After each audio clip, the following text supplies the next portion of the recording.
In a montage, framed photos of people from previous episodes slide over one another, alongside the titles and years. Australian Story. Lee Sales. Hey, Jamie and Mick are two blokes who've been friends since childhood, and they met at music camp and share a love of tech and computer programming. They're also both blind. What's come out of their friendship is something extraordinary that has transformed the lives of many people all over the world. On an overcast day at an airport, two blind men step out of a taxi, with one unfolding a white cane. Over my life, I have had many members of the public come up to me and tell me straight to my face that they could not imagine being blind. They walk through the terminal. Most of the time I feel like blindness is just part of my life and I get on with it. I have a full-time job, I'm a software engineer, I have 2 kids, I have a wife. But there are days when, I'll be really honest, there are days when it's a real struggle and I want to scream at the universe and ask, why this had to happen. So we've just come out to the checking counter now. We've got Tristan. An airport terminal for a blind person is a very interesting place because it is so large. It's very hard to really get a good sense of where you are within this gigantic space. There's just so much noise from all the travellers and people and suitcases around you, echoing off the floor and the walls. It sometimes just feels like walking through space. The other one is from Auckland to Samoa. All good. We're heading to Samoa to meet the people at the Samoan Blind People's Association to learn more about how we can work together to ensure good access to technology. Mick and Jamie developed software that has enabled blind people worldwide to access education. It's really that simple and that amazing. The fact that they themselves were blind is an inspiration for us who are blind, so that we can strive more to improve our communities. Yeah, you have the drinks menu, so you can pick your drink what you want. I think that blind people have the capacity to help our own kind. I don't think we always do need to rely on sighted people. Blind people, if they get together and be role models for each other, I think great things can come of that. Against the backdrop of a device printing braille, the title appears: Blind Leading the Blind. Sanford near Brisbane, potable country. # Australian Story.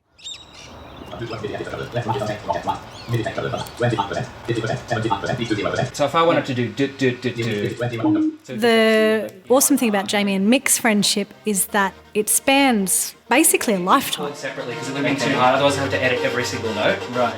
They are always just so happy to catch up and play music and nerd out on different things.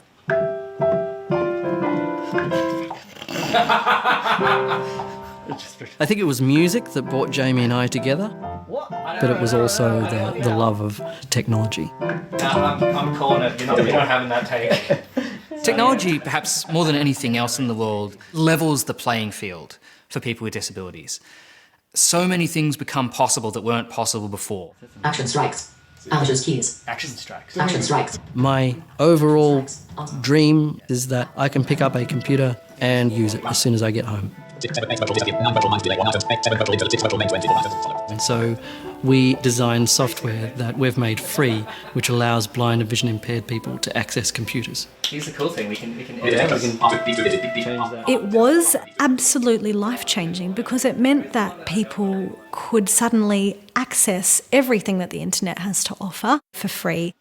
LPS epic organic elements. So LPS epic. I think Jamie and I are probably both very fortunate people. We had wonderful opportunities to go out and make a mark on the world.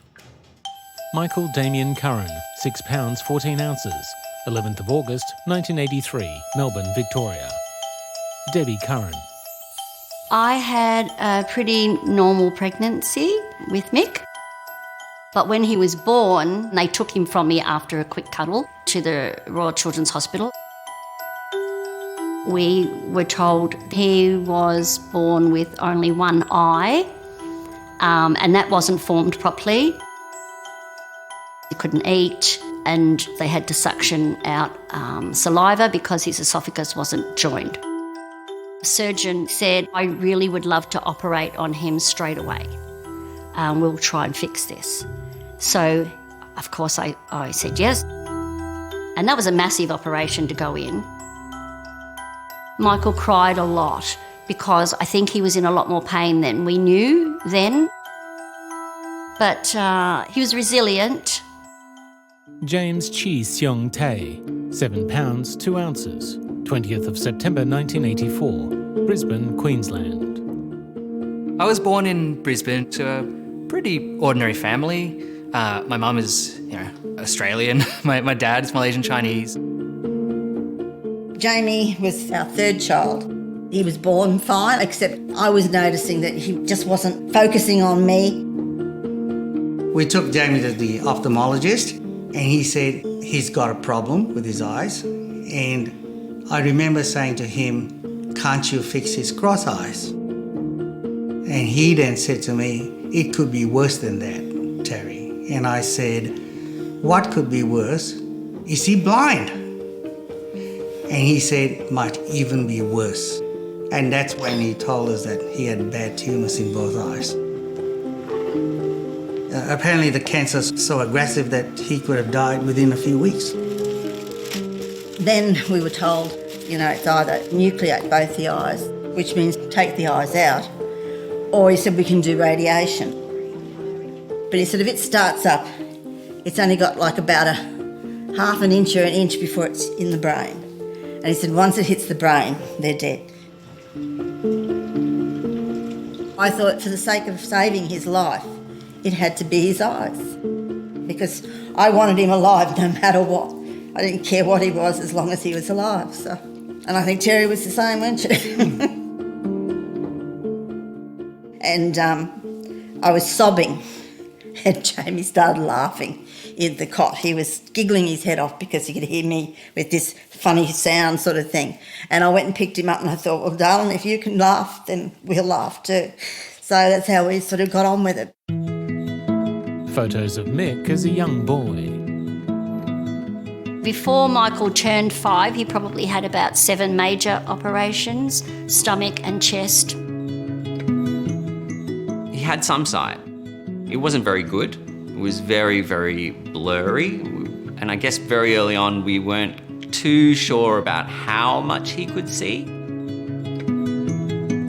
I may have been, I think, the youngest child in Victoria to have a cornea transplant.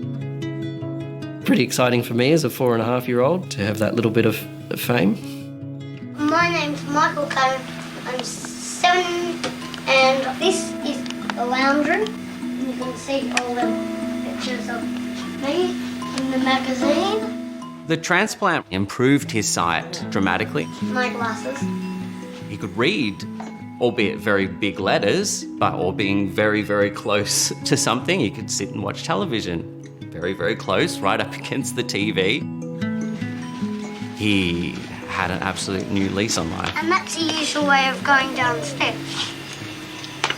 I've practiced this song for weeks and weeks. Young Mick pretends to play a keyboard. Generally, my parents didn't protect me, didn't wrap me up in cotton wool. Okay, Dad, over here. They let me play and explore and live like a regular child. Hang on, I'll do one more, because I'm good at this. Jamie Tay. I was only 3 months old when I had my first eye removed, and then my second eye was removed at 6 months. I would trip over things or run into things. My parents were very sympathetic, but they also made it very clear to me that this was also the world that I lived in. He walks into a bathroom. I have 2 artificial eyes, so both my eyes are removable. Initially, the eyes that they gave me are quite heavy and unwieldy, and apparently I used to just force them out of my head because I didn't like them. He would invariably take them out when we were in the shop. One day I'm in the glass area and I looked at him, no eyes. I thought, oh, Jamie, where are they? And I looked everywhere for them. And this girl came over to me and she said, can I help you if you lost something? I thought, well, how do I tell her I'm looking for a pair of eyes? So I can't do that. Jamie's dad, Terry. He was in about grade 4 and we had bought second-hand computer. Jamie said to me that he wanted to learn how to do basic programming.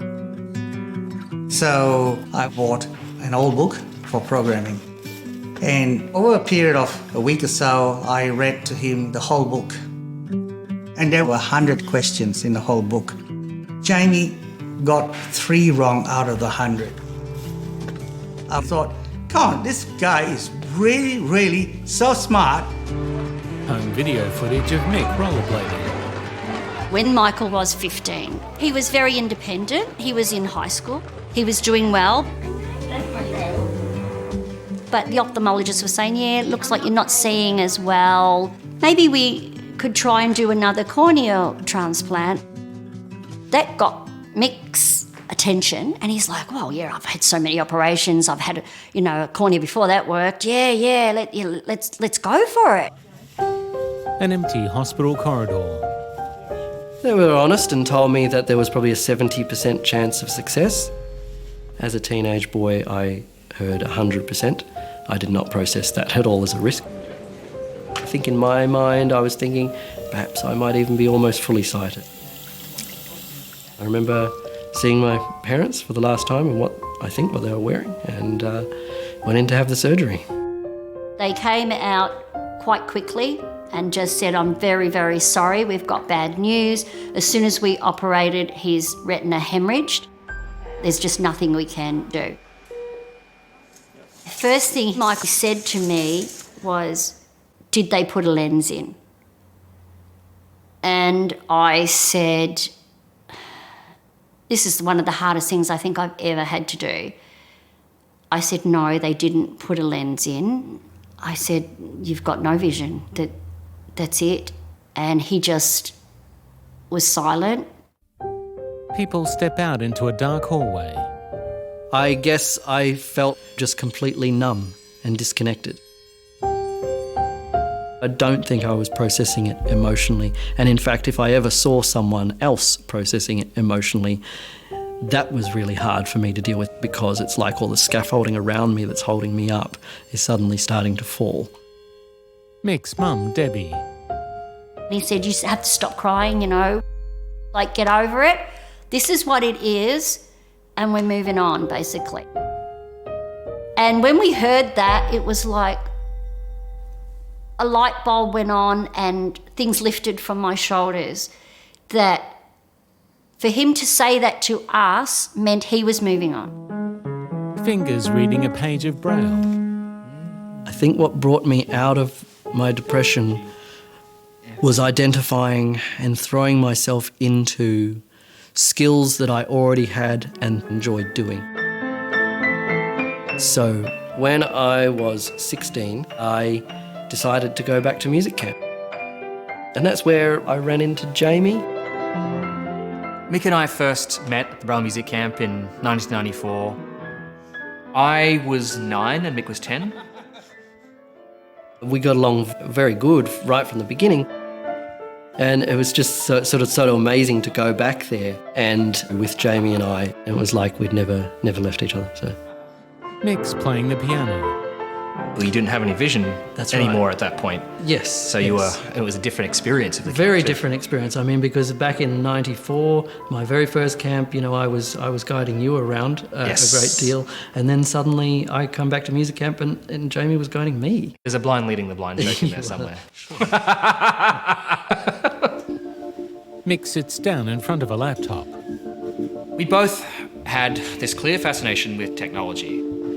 For a blind person to use a computer, you need a screen reader, which is essentially software which reads the text on the computer screen in synthetic speech. Screen reading program translates the written text displayed on the screen for the voice. That screen reading software cost a lot of money. It was between $1,000 and $2,000. Like websites or applications via audio or touch. We couldn't afford to just get it, and unless we had some help from his grandparents on occasion for things. We had to go through charities and stuff. Why should a blind person have to pay an extra $1,000 in order to use a computer to the same extent as a sighted person? It was in the back of our minds, especially my mind, that, wouldn't it be cool if we could have a free screen reader that all blind people could use. Jamie as a teenager. When the camp ended, we were able to stay in contact and our lives continued to move on in parallel. We both went to university, both studied computing. We both met our partners during or shortly after university. So Jamie and I met at this party. We sat and we chatted for hours, and then eventually at one point I turned to my friend on the other side of me and went, I think he might be blind. And she went, yeah, do you think so? I can't believe you're 21, Mick. I'm very excited about you gaining all this independence, moving out, all this. I first met Mick at Young Blind Citizens Victoria. We were both kind of, I think, coming into our late teens and quite involved in the blindness community. Amy is also vision impaired, but not totally blind. And we would have wonderful, deep conversations about how we were going to change the world and make it better for blind children and things like that. Amy, wear this ring. Oh, my love. We decided to get married and to start having children as well. She's coming. Keep going, Hannah. You walk to Dada. Good girl. It was actually holding their youngest as a little tiny newborn baby that made me think, oh, actually, I think we need to have one of these. Keep turning, keep turning, keep turning. What, Leo? Keep turning. And so, as it turns out, we ended up moving within 5 minutes of each other. Having been, in different parts of the country for so long, suddenly Jamie and Mick were just up the road. Dad's at the same school. After university, I went to work full-time in a computer programming job. Mick was volunteering on blindness advocacy. I was on a blind pension. I wanted to try my hand at writing free screen reading software. I named the software NVDA, which stands for Non-Visual Desktop Access. Very early on, I decided to make it open source, which essentially means that anyone can look at all the computer code if they want to, and they can contribute to the project if they have the expertise on how to. Jamie was watching from the sidelines, but slowly he started taking some more interest.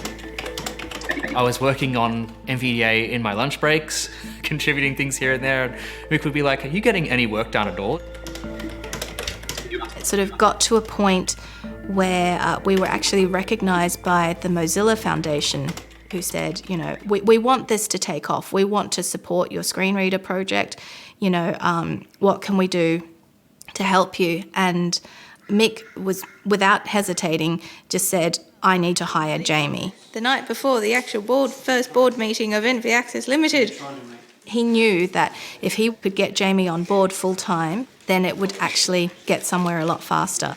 This is the board hard at work. And so it was around that time we created NV Access, which is a not-for-profit company, now a registered Australian charity. We work hard, we play hard. To support and protect the NVDA product.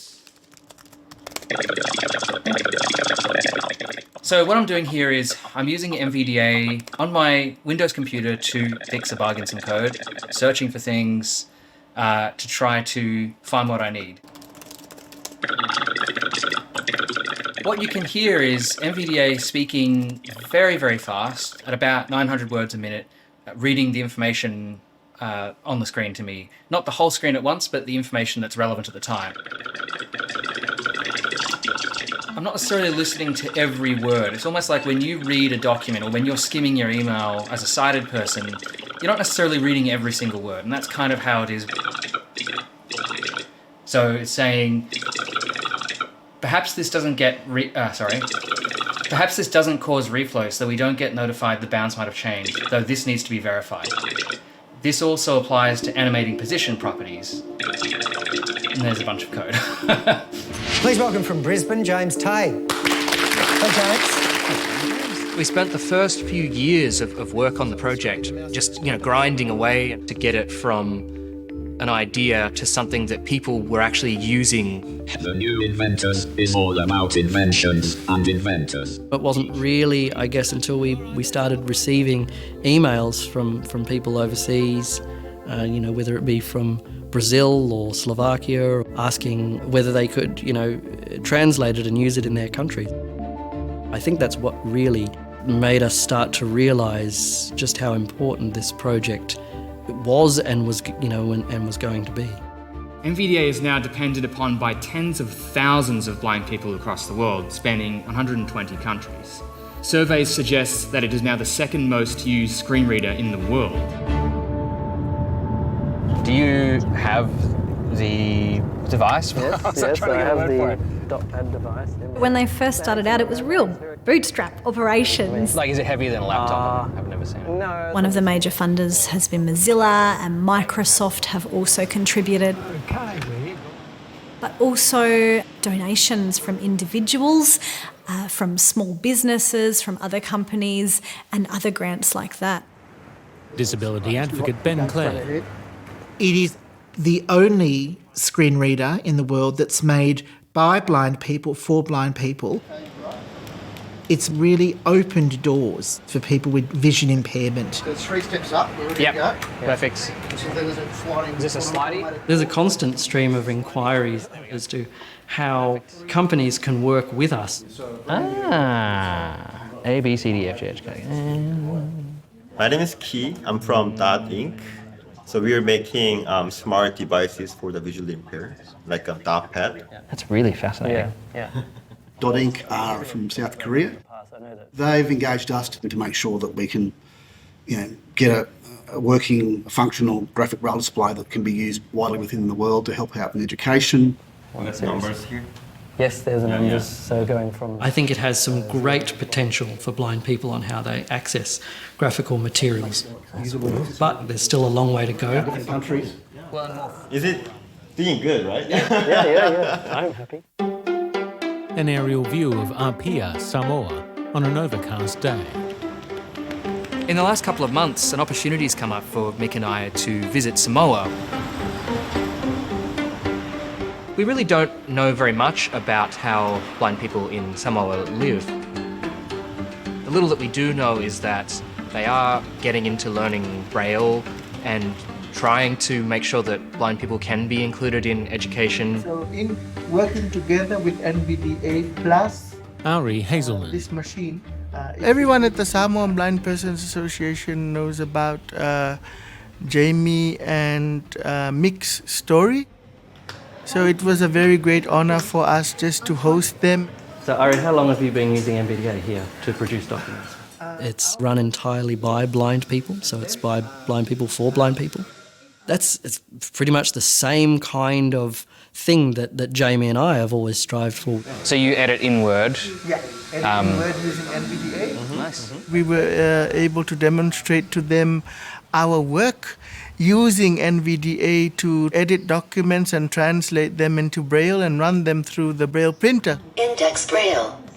Things like notes for students in schools, menus, right up to, high-level documents that are produced by the United Nations. Yeah. And that's why NVDA is very essential. Ari takes off his sandals before entering a house. This is the house of young Harry Harima. Unfortunately, he left school for some personal reasons in July of last year. He's hoping to go back to school this year. So we've delivered to him his basic science and also Samoan language notes. I can really appreciate just how hard it is for someone like Harry. When I lost my vision as a 15-year-old, I really locked myself away from the world. I required help from various people, including blindness services. But as a teenager, I really didn't want any of that. I was struggling so much with just losing my vision. And so any help that people can provide teenagers like Harry in regards to making school that little bit easier, less barriers, is a great thing and will really help. Isako Tuato, Samoa Blind Persons Association. He's so smart, and he is the future of this organization. And that's why we try very hard to keep working together with him. He says that he wants to work for the Samoa Blind Persons Association. I say, why? I say, Harry Harima says, that's the only job that I know. We know about the impact of our work, but we don't always get to see it firsthand. We don't get to see the impact that it has. We've made some great strides forward. But I think Samoa is very much at the start of their journey in terms of integrating technology for blind people. Okay, are you guys ready to have your order? No, we haven't read the... We need to make sure that there's more technology going into Samoa, such as laptops. And that will require partnerships, I think, with other on-the-ground organisations. There's a fair bit of work for us to try and do, but I think Jamie and Mick being here and just having that initial conversation would lead to good things in the future. We've got the pizzas here. There's one on the left and one on the right. Then we've got ham. Over the years, many people, including his family, have said there could be opportunity to sell this or do something to make some money out of it. This is how we make pizza. And he's like, no, this is not what I wanted this for. There needs to be a free open source screen reader for blind people around the world, and we are never ever going to sacrifice that. So you lie on your back and then you grab your legs and then you go. NVDA has been, apart from my own children, has been my baby. No, I don't think so. Jamie as well, of course. I used to be able to do mine. Where are you sitting, kiddos? I stepped away to look at other opportunities. You're sitting here. I'm still on the board though, and very much involved in steering the project and contributing where I can. I guess I'll sit here then. Terry used to worry that Jamie would be the one that wouldn't get married and that, he wouldn't have a job. And I used to say to him, you might find he'll be the one that does better than the rest of them, which he's proved to do. Why didn't you ask your first person? So we are proud of him. What is it? That's your pizza. Oh, lovely, thank you. I made it myself. Watching this over the last however many years, it just completely blows my mind, but doesn't surprise me. No matter what obstacle is thrown in along the way, he's going to get over it. That's just what Mick does. And that's what he's always done. We just sort of know what each other's thinking. I'm very proud that I can give back, or give forward the gift that I had been given of, firstly, life, to be honest, and the chance to succeed. We'll have to catch up with him at some point. Yeah, he lives 5 minutes down the street. Harry Harima has since returned to school, with ongoing support from the Samoa Blind Persons Association. Mick and Jamie's screen reader is now used by 275,000 people in 175 countries.